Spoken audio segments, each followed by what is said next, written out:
Hi, everyone. Welcome to GradMissions Office Hours. I'm Autumn. Hi, I'm Morgan Hager, and I am in charge of client success for GradMissions.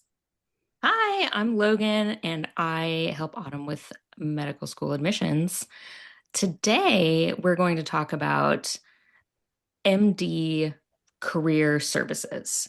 So, last week we talked about JD career services. This week, we're talking about MD career services.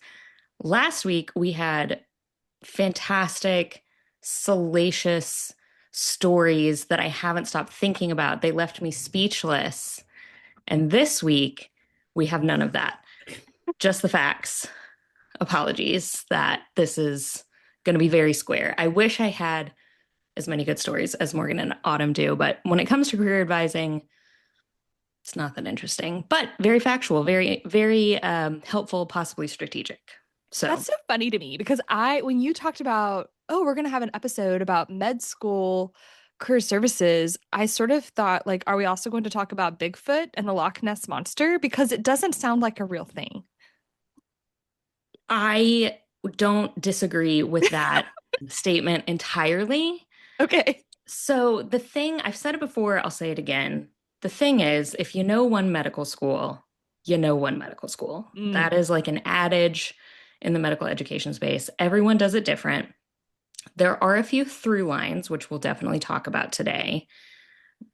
But for the most part, I'm going to be giving you some key terms, key words to kind of look through a program's website, to ask in an interview, to see what type of services they offer. So if you're a pre-med student listening to this, I would say look at their website, see what they have to offer, look at their social media, see what they have to offer. If you're a current med student listening to this, go study, number one. Number two, review the resources as well. Talk to your student services office and then maybe find some supplemental support if you find something is lacking, because Mhm. certainly every program doesn't have every single thing that we're going to discuss. Some programs are super well appointed and they'll have everything. Hooray. Love that for them. Definitely not the case across the board. So hold on to some key terms here, I think is what I would say going into this. So, speedy quick, in the law school space, if you want to be selected for a more premium summer opportunity or post grad job, you really have to be in like the top 5 to 10% of your class. Is that true for med school? No. To match into residency? Into like a competitive residency? Oh, okay. Honestly, I'm still going to say no. Hmm. I definitely have seen. Okay, so I mean, okay, so neurosurgery, yeah, maybe. I mean, don't we all want our neurosurgeon to be Yeah. the top of For their I class? don't want the class clown in my brain. No, thank no, you. Yeah, Mm-mm. yeah.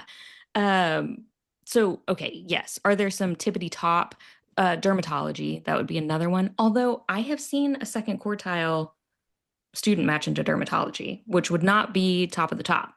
Hmm. so what did that student do? Do you know? Oh, well, he was fantastic. He's such a delight. He's a He had favorite. We talked about this last week. Be a he's a favorite. favorite. Oh my gosh. Yes. I mean, he's a favorite. He uh, has a really interesting story that I'm sure he Mm. told in a really compelling and interesting way. He has his bedside manner, in my opinion, is just unmatched.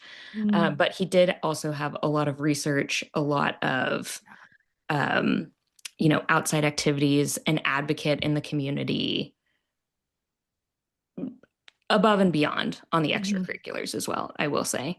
But also, I mean, top of the second quartile. I mean, just Got could have it. been nudged over into that first quartile. So I will say, super competitive. Okay, yes, you do need to be certainly in the top 25% of your class with strong step scores, all of those things. But, I've seen OBGYN is on the more competitive end, and I've seen a third quartile OBGYN Mm.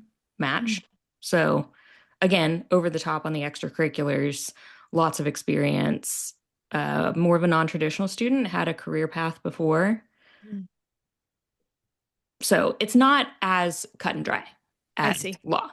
Okay. That's I think what I would say about that. There's definitely a little wiggle room, which don't we also kind of find that in the admissions I process was going to between say med and that law? seems to be resounding. Yeah. Yep. That med is maybe more likely to take in additional factors in the story Yes. rather than just the stats. Uh, yes. They are a little firmer on their cut points, though. Law school has a lot, we have our deepest super splitter law wise had a 214 GPA. Like, sweet pie. How did you graduate? I don't know. But in med school, like if you're under a 3 point, you're going to yo. Like you're just going to yo. There's no pass and go or collecting $200. So there are some sticking points, but yes, overall, I do feel like med applicants and med students, it sounds like, have a little more wiggle room.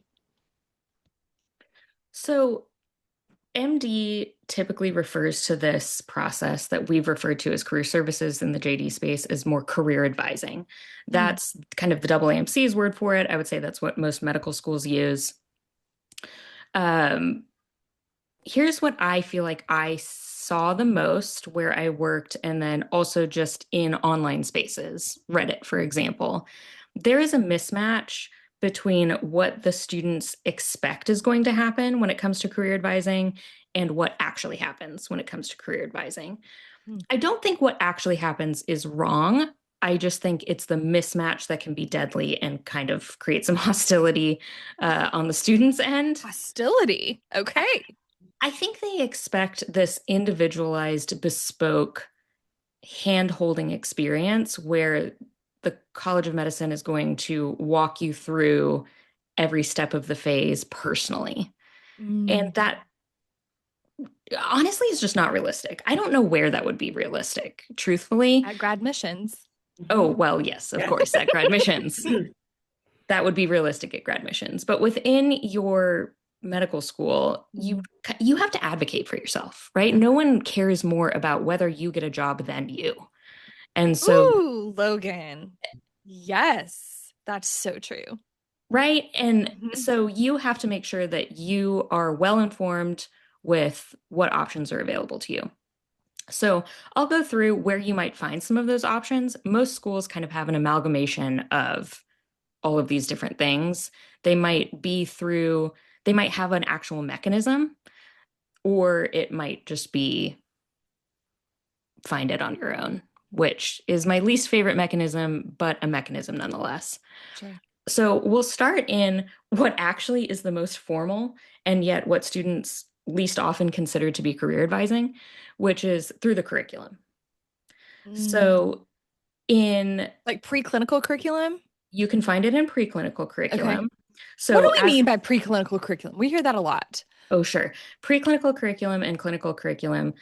So depending on how your school is structured, again, one medical school, one medical school, but perhaps first and second year would be considered preclinical curriculum. That's very didactic. You're in the classroom taking notes, much like you did in undergrad. You do have a clinical component as well, but for the most part, you are studying, I would say out of a textbook, but that really dates me. You're studying Anki or, Yeah. probably whatever your third party resources are. And then in the clinical setting, which is third and fourth year, that is when you're actually in the hospital doing rounds, doing your rotations on the wards, things like that.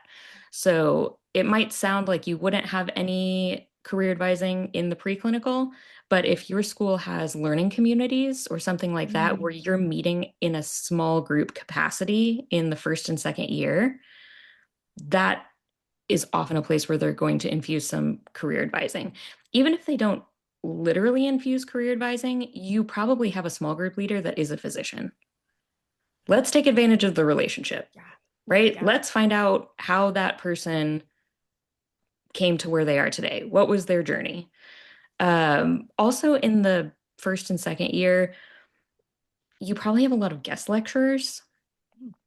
So because you're learning about all of these systems, most schools will bring in physicians who give one or two lectures on one specific topic. Connect with those people. Run up after class, tell them how great the lecture was, and get a little bit more information about them. Mhm. if it's a specialty you're interested in, see if you can find their admin and connect with them that way. I mean, network in the first and second year in whatever way that you can. And then in the True third, in law school, true in med school. Your network matters. true in life. I mean, I mean, For sure. we could probably dive deep on how we all came together in grad missions, but I was going to say, like, look yeah, around. yeah, that's how we got here. Third and fourth year are going to be direct career advising, right? You Oh, are in the hospital learning how to do different things through clerkships, through selectives, through sub internships, through away rotations. If you're on an away rotation, you have likely chosen your specialty, but you're learning about how different hospitals work.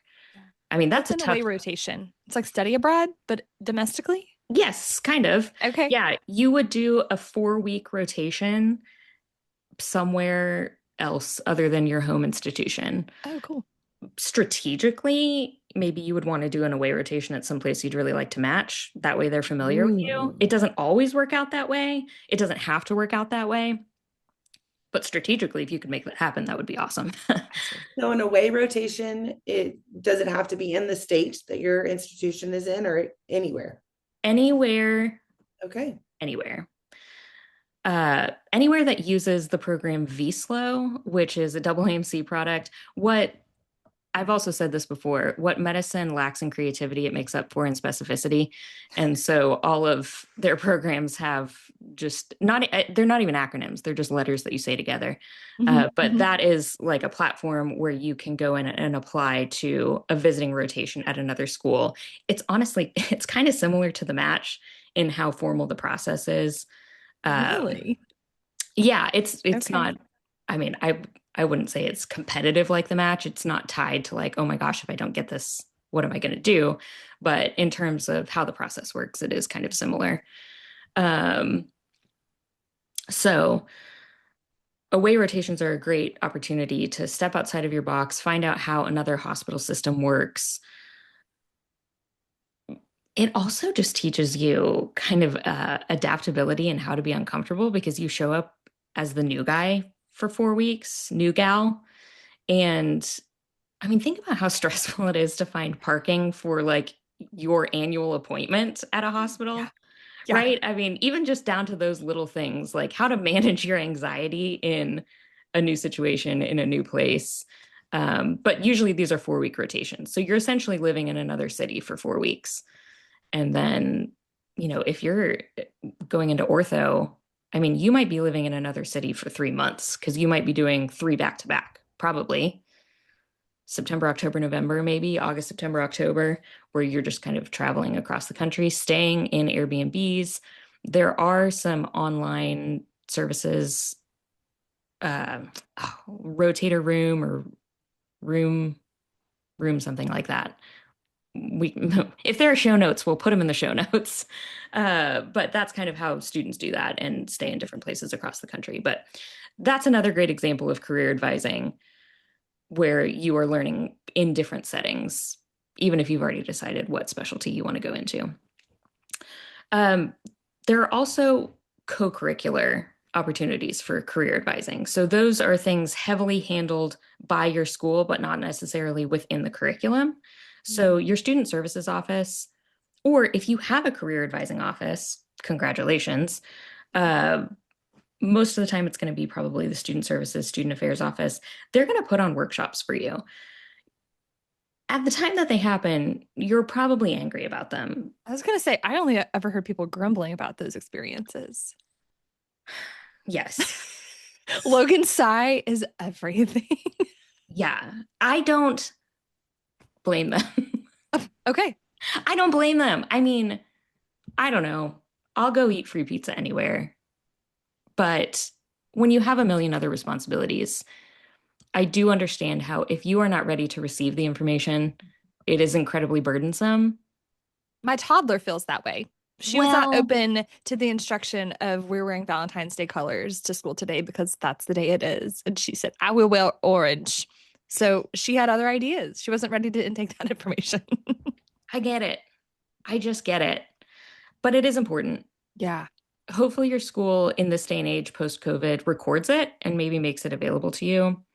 Um, but that is like, as a med student, every time you think nobody told me this, they probably did tell you that in the workshop that you begrudgingly went to and studied for your exam during while you ate pizza or texted your friend or caught up on like whatever else you needed to get caught up on because you just weren't ready to receive that information at the time. Totally understand. But they probably did give you that information across all 4 years. Hopefully in a timed manner where we would always aim for like the just in time information, Mm. right? Like we're going to drop it just in time when you would be ready to hear it for the majority of students. But, there's always going to be a faction of students that you're too late in delivering the information. The gunners were ready 6 months ago and you failed me because you didn't give me this information 6 months ago. And then you're always going to have a faction of students that's like, whoa, whoa, whoa, whoa, whoa, whoa. I'm not ready for this right now. So we would try to aim for that middle 50. That's right. Consider to save the date then, my friends, if you're not Yes. ready. Yes. A lot of schools will also do program director panels during match season, which is What's a incredibly program helpful. director? So, a program director is who manages the residency program, Mm. like at your institution, most likely, if you have residency programs at your institution. And so they would pull the residency program director, a physician from each specialty, put them in a panel for you to ask questions like, what unexpected question should I be prepared for? That I feel like that's always a good question to ask in one of those panels because, at the end of the day, they're looking for coworkers, Yeah, they are.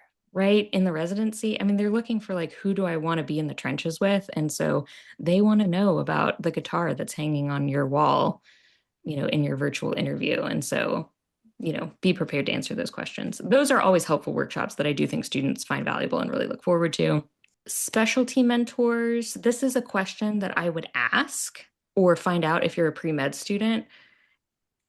Are you slash how are you assigned a specialty mentor by the school? Like at what point in your journey would you be assigned a specialty mentor?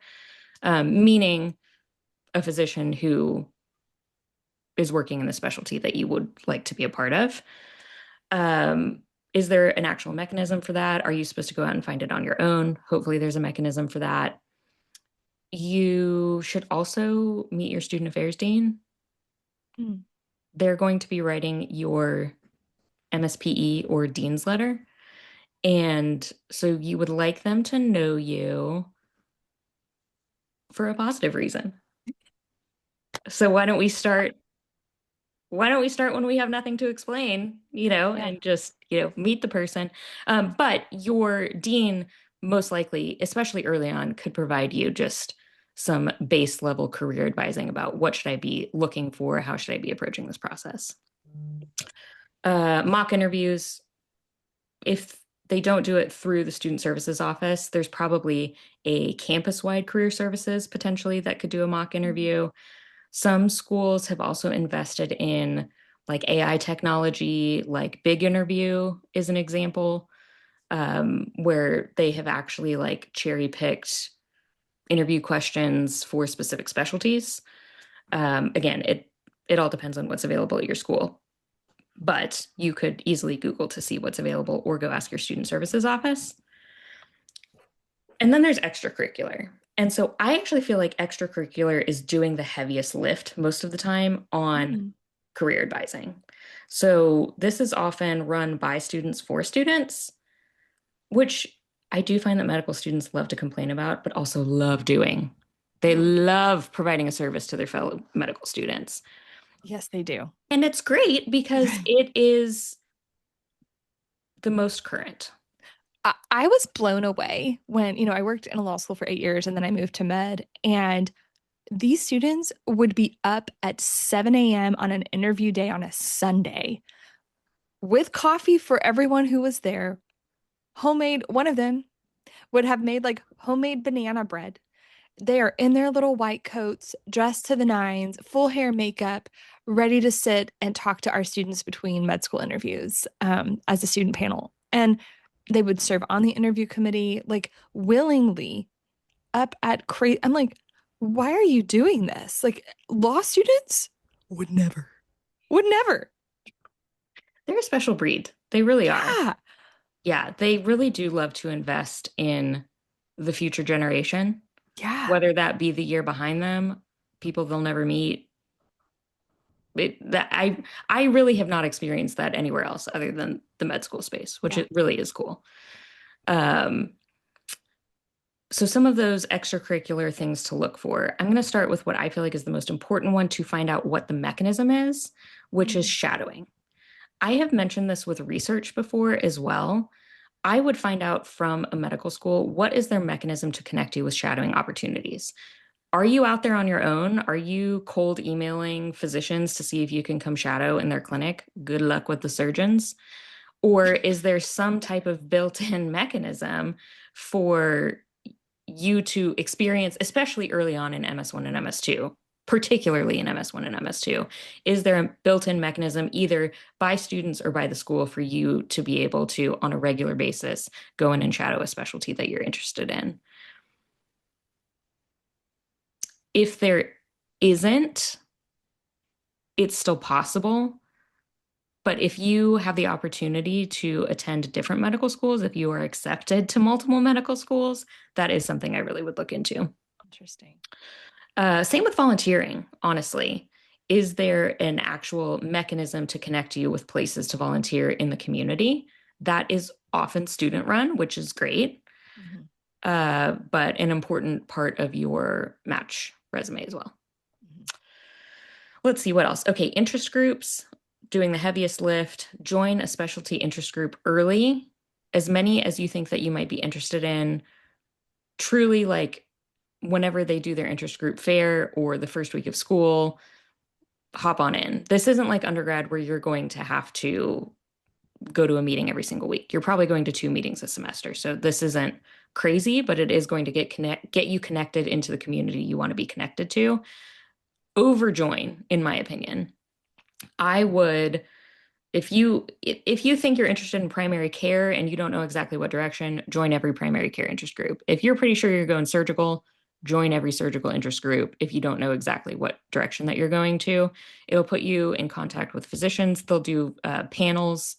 You'll get to know the third and fourth year students who are closer inside the hospital. Join an interest group. Also ask about alumni networking opportunities. Mm. Sometimes those are run through interest groups. Sometimes those are run through a student services office. Find out how engaged the alumni network is. Do they do speed dating panels?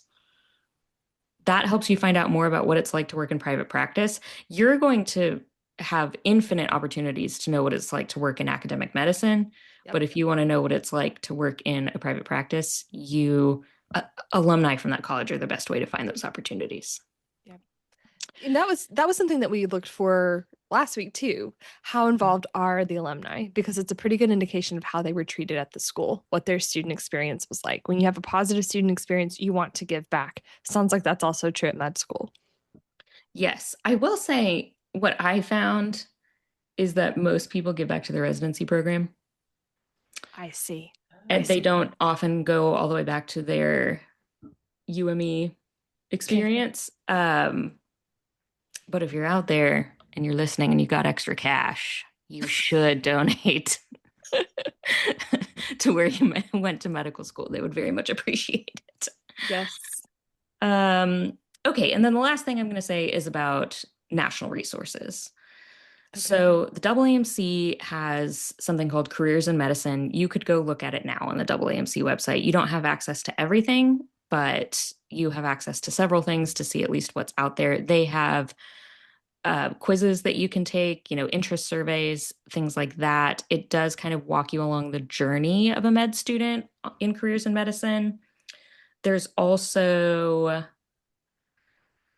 let's see, Frida through AMA that has kind of a specialty explorer that tells you average salaries, interests, things like that for different specialties. There's, once you get more into the match space, there's Texas Star, which is out of UT Southwestern, where they collect information on students who have matched to show you how many research experiences did they have, Mm. how many volunteering experiences did they have. They try to quantify it. It's only as good as the information that somebody puts in, but it's still a resource.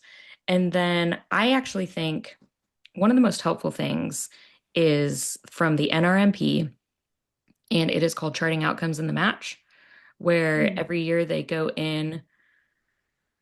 For 2025, it was different than I was expecting, but they at least tell you how many programs in each specialty that someone applied to, how many did they interview with, Okay.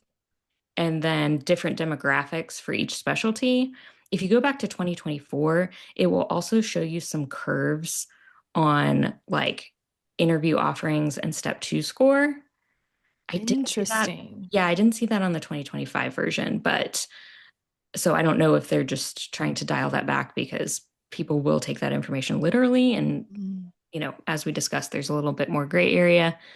But NRMP Charting Outcomes in the Match is a good resource just if you want to dive a little deeper on your specialty of choice.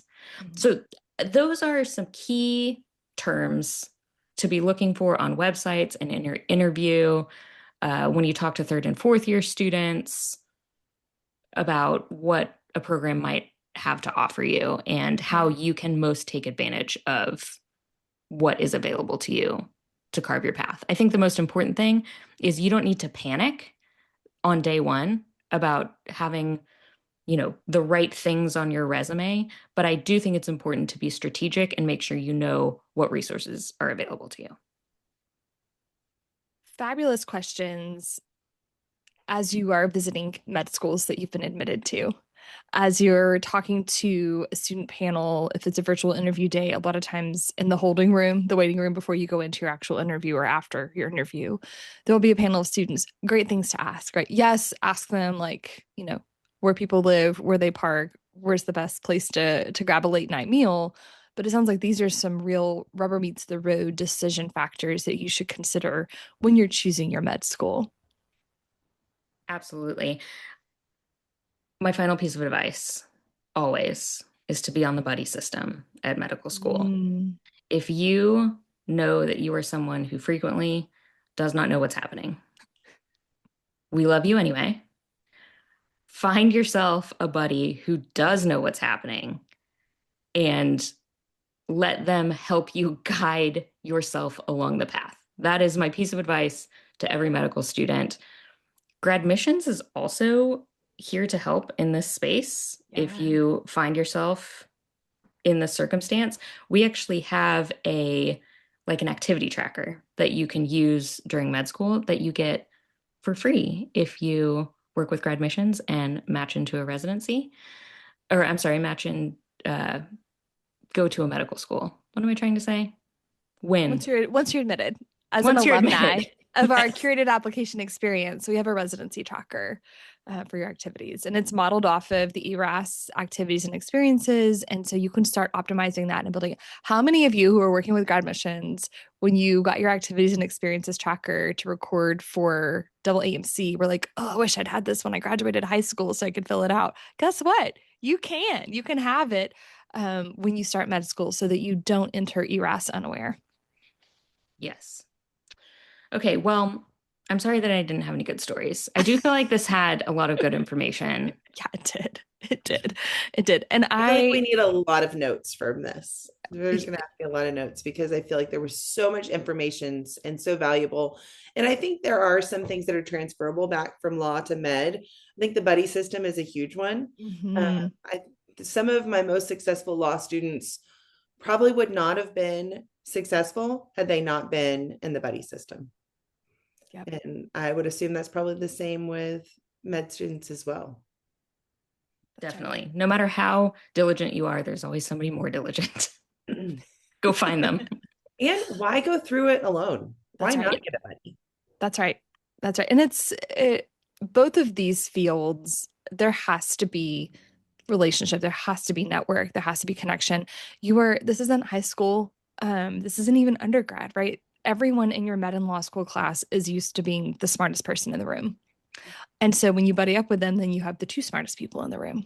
And it just makes sure that you see the different perspective, that you're really approaching this communally. Like, we're not meant to live in isolation, even if you're a pathologist. I love you. But we're meant to have a buddy. That is true. They might disagree, but I agree with you that even pathologists need a buddy. Yes. Okay. We also have some editors in the notes, and someone has just pointed out you're also paying for all of these student services fees and tuition, in your tuition and fees. You're paying for these experiences. So dive into them, use them. Like, you have paid for that free pizza. Guess what? It was built into your tuition and fees. So go and show up and get the most out of the resources that are available to you. Don't miss them. Thanks so much for joining us this week for GradMissions Office Hours. We're about to turn out the lights in our office, but we're always on in our socials. So at grad_missions, TikTok, LinkedIn, Instagram. We're even on Facebook if you want to find us there. Thanks so much for joining us, y'all. Bye. Thank Bye. you.